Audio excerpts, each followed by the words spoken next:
Assalamualaikum warahmatullahi wabarakatuh. Shalom, Om Swastiastu, Namo Buddhaya, salam kebajikan dan salam sejahtera bagi kita semua. Perkenalkan, kami dari kelompok geografi kelas 11 F3 membawakan materi pencegahan bencana tanah longsor. Izinkan kami untuk mempresentasikan materi tersebut. Selanjutnya ada pokok pembahasan yang akan kita bahas dalam materi kali ini. Yang pertama ada faktor terjadinya bencana tanah longsor. Yang kedua ada dampak akibat dari terjadinya bencana tanah longsor. Yang ketiga yaitu pencegahan 3P. Pra, pas, dan pasca saat terjadinya bencana tanah longsor. Oke, kita masuk ke bab yang pertama, yaitu faktor-faktor terjadinya tanah longsor. Tanah longsor disebabkan oleh dua faktor. Yang pertama faktor alam dan yang kedua faktor manusia. Faktor alam antara lain curah hujan yang tinggi dan berkepanjangan.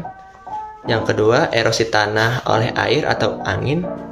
Dan yang terakhir ada aktivitas geologis seperti gempa bumi atau aktivitas vulkanik.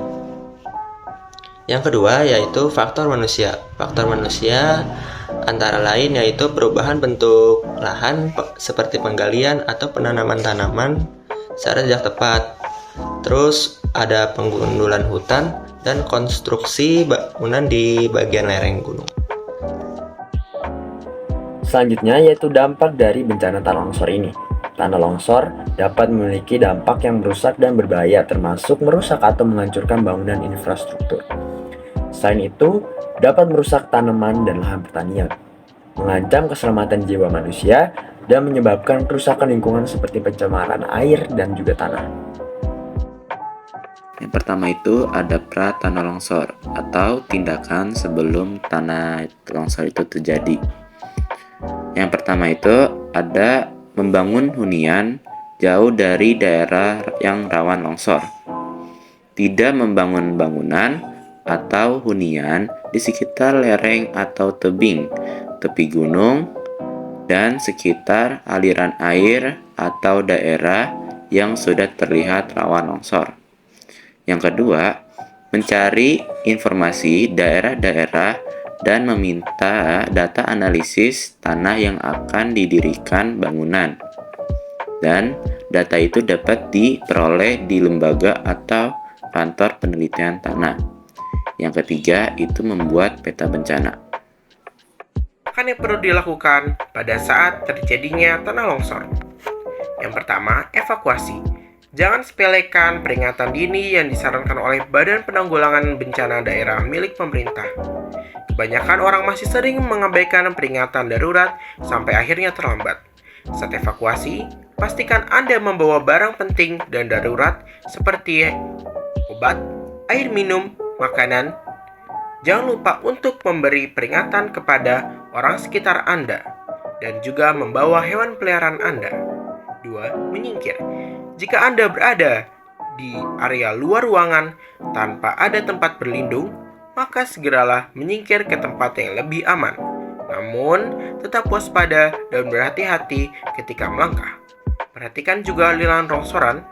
Hanya saja, ini bisa dilakukan ketika longsor ringan dan lambat. 3. Hati-hati dan waspada saat banjir. Longsor kerap berteman baik dengan banjir. Jika Anda harus meninggalkan lokasi berbahaya tersebut sambil segera berkendara, maka berhati-hatilah. Waspada antara lain jalan yang tergenang, banjir, jembatan yang roboh, jalan yang rusak, dan lainnya. Ingatlah untuk tidak melawan arus banjir. 4. Menggulung seperti halnya terenggiling. Dalam beberapa kasus, Anda mungkin sudah tidak bisa keluar dari lokasi longsor, alias terjebak. Jika Anda terjebak di area longsor, maka buatlah posisi menggulung dengan menekuk bahu ke arah bawah dan menempelkan dahi ke lutut yang tertekuk.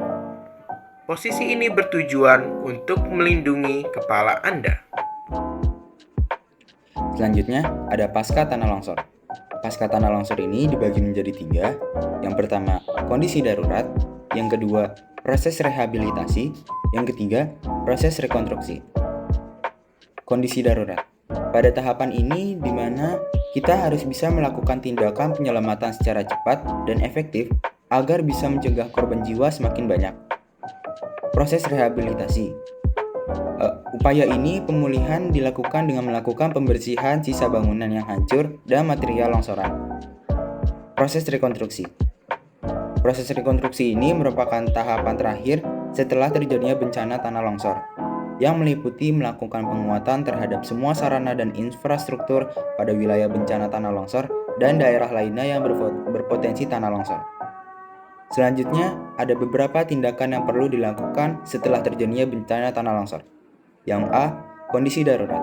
Contoh dari beberapa tindakan kondisi darurat, yang pertama menginformasikan kejadian bencana kepada tim aparat. Yang kedua, penyelamatan korban ke tempat yang lebih aman. Yang ketiga, memberikan motivasi atau dorongan pada sesama korban, serta senantiasa bekerja sama dengan petugas ataupun relawan. Yang B. Proses rehabilitasi. Contoh dari proses rehabilitasi, yang pertama, perbaikan lingkungan daerah bencana dengan memperbaiki infrastruktur yang rusak. Yang kedua, pemulihan sosial, ekonomi, dan budaya. Dan yang ketiga, pemulihan pelayanan pemerintah dan pelayanan publik. Yang terakhir, C. Proses rekonstruksi. Contoh dari proses rekonstruksi pada bencana tanah longsor, yang pertama, pembangunan kembali sarana dan prasarana. Dan yang kedua, penghijauan atau vegetasi di wilayah lereng-lereng. Dan yang terakhir, membangun beton-beton penahan. Baik teman-teman, setelah mendengar penjelasan dari teman saya, kita dapat simpulkan bahwa bencana tanah longsor ini merupakan sebuah bencana alam yang disebabkan oleh banyak faktor, diantaranya faktor alam dan juga faktor manusia, sehingga dia memiliki dampak yang dapat merugikan lingkungan di sekitarnya. Karena itu dilakukanlah tindakan yaitu pro, pas, dan juga pasca bencana.